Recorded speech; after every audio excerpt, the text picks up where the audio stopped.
Hi, and welcome to our second WikiZoom. I'm really excited about this. We have some really great guests this time, a couple of former teachers at NCA and one current teacher at NCA joining us today.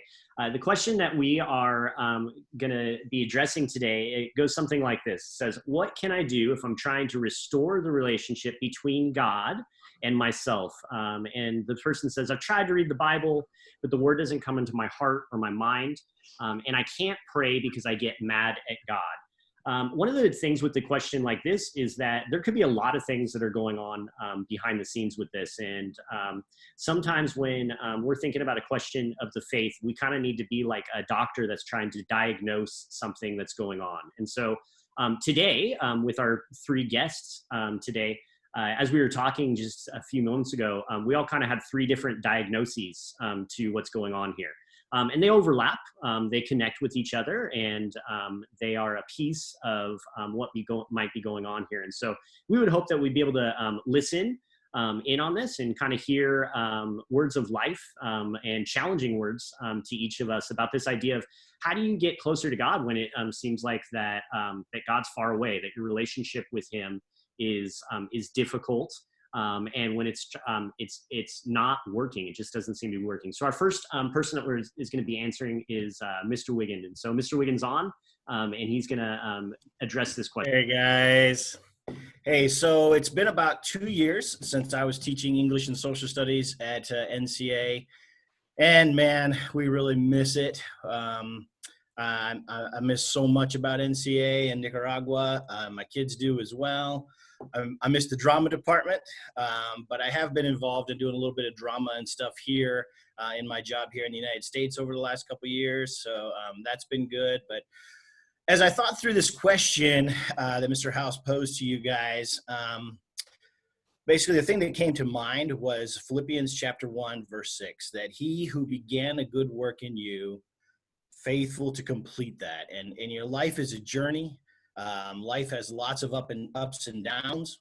And so, man, sometimes it just doesn't feel like anything's happening right now, man. We're stuck in the COVID-19 quarantine, and we're not doing anything, but God is still working. God is still doing things all the time, even sometimes when we don't feel it. That you just trust in the fact that if you have Christ in your heart and you have a relationship with Him, that God is doing something, even sometimes when we don't understand or we don't really feel it. So there's my answer, guys.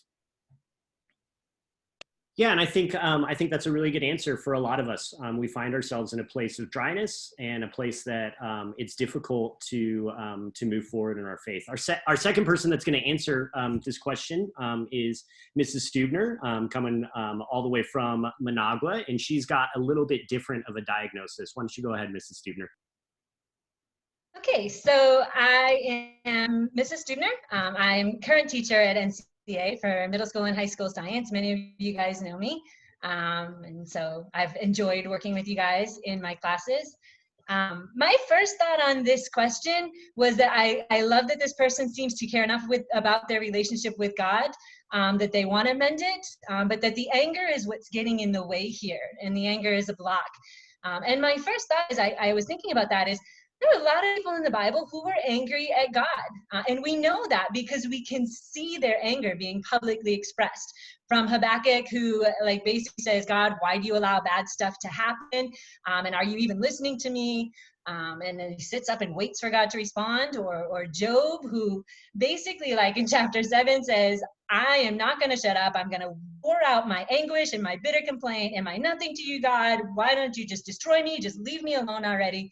And that's like a paraphrase of Job chapter 7. But people have been angry at God before. And I think what's important is if you are a child of God, you need to be honest with Him and pour that out. That's what all of these stories had in common, is that they told God how they felt. And God is that perfect, loving daddy who, even when his child is having a temper tantrum, he still loves, he still embraces, and he can bring healing, but you have to be honest with God about how you feel. And so maybe that's where you need to start, is just start by being honest. And again, that's assuming that you are God's child. If you're not, that's a whole different story. So jumping in with that and taking what Mrs. Stuebner was talking about was this idea that maybe there's some sort of block there, some sort of block with the anger that's going on, and that's the second diagnosis that could be in here. With our third diagnosis for this, we're gonna have Mr. Norman come in and talk a little bit about a third different thing that might be going on with this situation. Hello, NCA. Man, miss you guys. It's been like Weigand, it's been a couple of years, and it's amazing how time flies by and God moves you on. There's probably a good number of you that have no idea who I am and say, why should I listen to this old guy? And that's okay. But you're in good hands with House and Stuebner and other people, and listen to what they have to say, because they have some really good ways, and Turner, to lead you towards Christ in questions like this. I'm so thankful. I remember House implementing Wiki Chapel when I was there, and it allows us to wrestle with some questions. And so, when I thought this question was proposed to us, how do I restore my relationship with God? I've tried to read the Bible, but the word doesn't come into my heart or mind. And kind of the thing that the word doesn't come into my heart or mind. Why is it? I think there's multiple reasons potentially. We've heard a couple. One, it maybe doesn't come into your heart and mind because it's not implanted there in the first place. Psalm 119 says, I've hidden your word in my heart that I might not sin against thee. But if we're not implanting his word in our heart and our mind, it can't come into your heart and mind. I think of a food analogy. How I might be starving, but if I'm not putting food in my belly, it's going to make no difference. It can't come into your heart and mind. But perhaps the greater issue that I wonder if this person in this question is getting at is, I get mad at God when I try to pray. I want this relationship with God. Maybe it's the condition of your heart.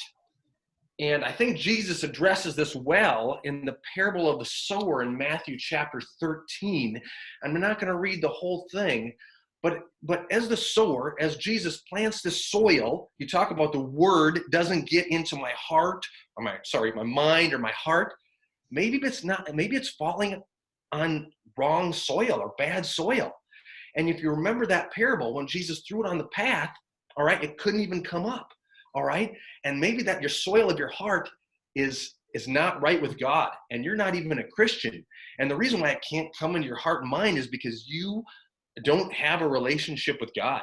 And that's a big issue. All right. And so maybe that's one diagnosis.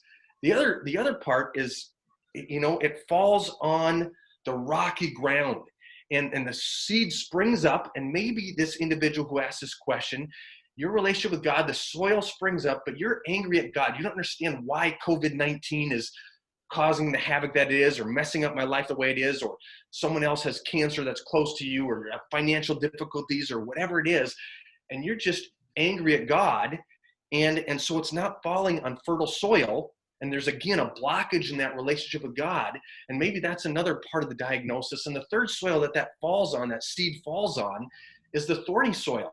And really that's the kind of soil that represents the heart or the mind, that represents one that cares more about the things of this world, my own pleasure, my own comfort, the better cell phone, the better whatever it is. And I just get distracted by the things of this world. And that's why I don't feel close to God. And that's why I feel separated from him, or maybe, and so there's areas that this soil, maybe the soil of your heart and the soil of your mind is not ready to receive. And I think the biggest answer to that is repentance. All right, repentance in all these cases. If you're not a believer, or if you're feeling distant from God because of various things, you're mad at him, or you are, you care more about the things of this world, repent. All right, and the Bible says in James, draw near to God and he will draw near to you. All right, he wants to be an intimate, personal, loving, enjoyable, mutually enjoyable relationship with you. So don't give up. All right, don't give up in that struggle to draw near to him.